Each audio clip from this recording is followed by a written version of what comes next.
ముందుగా అందరికీ sorry guys. ఈ రివ్యూ అనేది చాలా లేట్గా వస్తుంది. అండ్ థ్యాంక్ యూ గైస్, ఇంత లేట్గా వచ్చినా కూడా క్లిక్ చేసి చూస్తున్నందుకు. ముందుగా ఒక విషయం మీకు మాట చెప్పాలనుకుంటున్నాను. మన ఛానల్ని 3400+ మంది సబ్స్క్రైబ్ చేసుకున్నారు, కానీ అందరూ బెల్ ఐకాన్ అయితే ఆన్ చేసుకోలేదు. ఒక్కసారి చూసుకొని ఆన్ చేసుకొని పెట్టుకోండి. సో ఏ వీడియో పెట్టినా మీ వరకు నోటిఫికేషన్ వచ్చేస్తుంది. ఇంకా వీడియోలోకి వచ్చేస్తే, కిష్కింధపూరి. టు బీ ఫ్రాంక్, నేనైతే ట్రైలర్, టీజర్ ఏమీ చూడలేదండి. అండ్ నేను ఓపెన్గా చెప్పేస్తున్నాను, నిన్నైతే అన్ఎక్స్పెక్టెడ్గా మూవీకి వెళ్ళాల్సి వచ్చింది. అసలైతే ప్లాన్లో కూడా లేదు. సో అందుకని దీని రివ్యూ చేయలేదు అండ్ చేస్తా అని కూడా చెప్పలేదు. బట్ ఇలాంటి మూవీ థియేటర్ ఎక్స్పీరియన్స్ మిస్ అయితే తర్వాత చాలా రిగ్రెట్ ఫీల్ అయ్యేటోడిని. చెప్తాను ప్రతి పాయింట్ లాస్ట్ నుంచి చివరి వరకు మూవీ ఎలా ఉందని స్పాయిలర్ అలర్ట్తో పాటే చెప్తున్నాను. సో ముందుగా అయితే మూవీ ఓపెన్ అవ్వంగానే ఒక ఆరుగురు దారుణంగా దెయ్యం చేత చంపబడతారు ఓపెనింగే. సో అదే ఫియర్ఫుల్. అసలు సౌండ్, బ్యాక్గ్రౌండ్ మ్యూజిక్ అయితే దడదడలాడిపోద్ది. అండ్ డాల్బీ ఆడియో ఉన్న థియేటర్ని ఒక్కసారి విజిట్ చేస్తే మీరైతే ఆ ఫియర్ని ఎక్స్పీరియన్స్ చేస్తారు. నేను ఓపెనింగ్ జస్ట్ వెళ్ళి కూర్చున్నా అంతే. మీకు అందుకనే కొంచెం జాగ్రత్తగా ఉండమని చెప్తున్నాను. స్పాయిలర్ అలర్ట్ అని కూడా ముందలే చెప్పాను. సో ముందలైతే అసలు అదైతే టు బి ఫ్రాంక్ చాలా హారబుల్గా ఉంటుంది. ఆ సీన్ తర్వాత ముందుగా యాక్టర్ గురించి చెప్పుకుందాం, తర్వాత స్క్రీన్ ప్లే గురించి చెప్పుకుంటే చాలా మంచిగా ఉంటుంది. బెల్లంకొండ శ్రీనివాస్కి చాలా సినిమాస్ తర్వాత ఒక పర్ఫెక్ట్ మూవీ పడ్డదని అయితే చెప్పుకోవచ్చు. రాక్షసుడు 2 తర్వాత ఈ పేరు మళ్ళీ రిపీట్ అయింది, ఇంకొకసారి సక్సెస్ కొట్టిందని అయితే చెప్పుకోవచ్చు. అనుపమ పరమేశ్వరన్ ప్రతి షాట్లోనూ, ప్రతి ఫ్రేమ్లోనూ చాలా ముద్దుగా ఉంది. తను వచ్చిన ప్రతిసారి కలర్ఫుల్ అయిపోతుంది స్క్రీన్ అంతా. అసలు సినిమా ప్లాట్ లైన్ ఏంటంటే, వీళ్ళు దెయ్యాలని చూపిస్తాం, హాంటెడ్ హౌస్‌ని తిప్పుతాం అనే ఒక ఏజెన్సీ.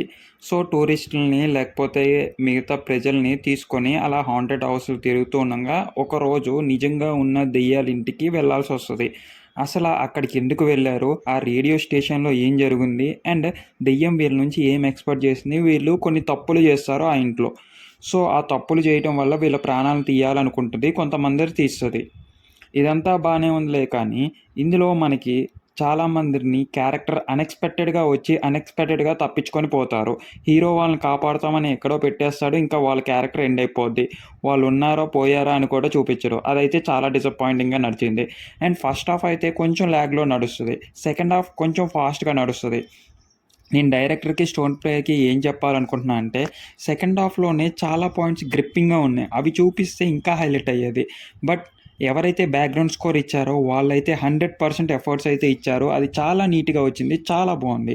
ఇన్‌ఫాక్ట్ ప్రతి ఎఫెక్ట్ అయితే చాలా మంచిగా వచ్చింది. నేను హారర్ ఫిలిమ్స్‌కి ఇలాంటి రివ్యూ ఇవ్వటం ఇదే ఫస్ట్ టైం.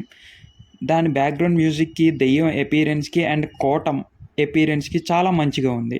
అనుపమ గారి యాక్టింగ్‌కి అయితే 100/100. 'టిల్లు స్క్వేర్‌లో' అందరూ డిసప్పాయింట్ అయినా కూడా అలాంటి క్యారెక్టర్ ఎందుకు తీసుకున్నారని, మళ్ళీ ఇలాంటి క్యారెక్టర్‌తో అందరినీ కూడా అనుపమ వైపు తిప్పుకుందనైతే చెప్పుకోవాలి.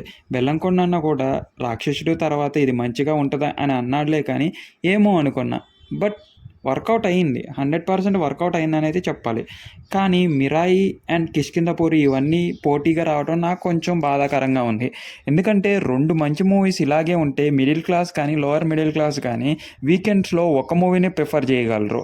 సో అది 'మిరాయి' అయినా అవ్వచ్చు, లేకపోతే 'కిష్కింధపురి' అయినా అవ్వచ్చు. నిన్న 2 మూవీస్‌కి హౌస్‌ఫుల్ అవ్వటం విశేషం. సండే కావచ్చును కాబట్టి. కాకపోతే ఏదైనా ఒక్క మూవీ రావటం వల్ల రెండిట్లకి కలెక్షన్ పరంగా కొంచెం స్ట్రాంగ్‌గా ఉండేది. ఇది నా ఒపీనియన్. బట్ వేరే వాళ్ళ ఒపీనియన్ కూడా అది మారుతూ ఉండొచ్చు కదా! మీరేమంటారు ఫ్రెండ్స్? ముందుగా ఒక మాటైతే చెప్పాలనుకుంటున్నాను. మన టెలిగ్రామ్ గ్రూప్‌లో జాయిన్ అయిపోతే అమెజాన్, ఫ్లిప్‌కార్ట్ నుంచి 90% ఆఫ్ వస్తది ప్రతి సేల్‌లోనూ. పైగా big billion sales and great India sales అయితే ఉన్నాయి. మీ వరకు ఆఫర్స్ తెలియాలన్నా కూడా మన టెలిగ్రామ్ గ్రూప్‌లో జాయిన్ అయిపోతే మీకు డైరెక్ట్ నోటిఫికేషన్ వస్తది. లింక్ అనేది కిందుంచేశాను. సో, ఇంకా మనం మాట్లాడుకోవాలంటే ఆ దెయ్యం క్యారెక్టర్ చేసిన వ్యక్తి అండ్ ఆ దెయ్యం క్యారెక్టర్ చేసిన వాళ్ళ అమ్మ. వీళ్ళ పేర్లయితే నేను చెప్పాలనుకోవట్లేదు. స్పాయిలర్ అలర్ట్ అన్నా కూడా నాకు మూవీని మొత్తం స్పాయిలర్ చేయడం ఇష్టం లేదు. వీళ్ళ పేరు చెప్పేస్తే మజా పోతది. బట్ నేనేం చెప్పగలనైతే, ఆమె కూడా ఇంతకు ముందుల దేవుళ్ళు అండ్ దెయ్యాల మూవీస్‌లో చాలా యాక్ట్ చేశారు. ఆ దెయ్యంగా యాక్ట్ చేసిన అతను సెకండ్ హాఫ్‌లో వస్తాడు. అతను కూడా చాలా మంచి పర్ఫార్మెన్స్ ఇచ్చాడు. టు బీ ఫ్రాంక్, మీకు చెప్పాలంటే శ్మశానంలో ఒక 1 మినిట్ సీన్ ఉంటది. అదైతే top notch of the movie. మీరైతే దాన్ని మిస్ అవ్వద్దని అయితే కోరుకుంటున్నాను. అదైతే చాలా అందంగా ఉంటుంది అండ్ చాలా టెరిఫిక్‌గా కూడా ఉంటది. కోట మహల్ అండ్ రేడియో స్టేషన్ వాయిస్ మంచిగా పెట్టారు. అండ్ కొన్ని హారర్ ఎలిమెంట్స్ ఇంకొన్ని పెట్టినట్టయితే బాగుండు అనిపించింది నాకు. బట్ ఓవరాల్‌గా అయితే బావుంది. మూవీ అయితే పర్లేదు. ఔట్ ఆఫ్ 5కి 4 ఈజీగా ఇచ్చేయొచ్చు. Bellamkonda Srinivas and Anupama Parameswaran hard work అయితే కనిపిస్తుంది. ప్రతి సీన్‌లో, ప్రతి ఎఫర్ట్‌లోనూ ప్రొడక్షన్ హౌస్ ఎఫర్ట్స్ కనిపిస్తున్నాయి. ఇంత మంచి సినిమాని మిస్ కాకూడదు అని నా ఫీలింగ్. నేను జస్ట్ మిస్ అయిపోయాను. ఓకే గైస్, ఈ వీడియో ఇంతవరకే. సబ్స్క్రైబ్ మాత్రం చేసుకోండి.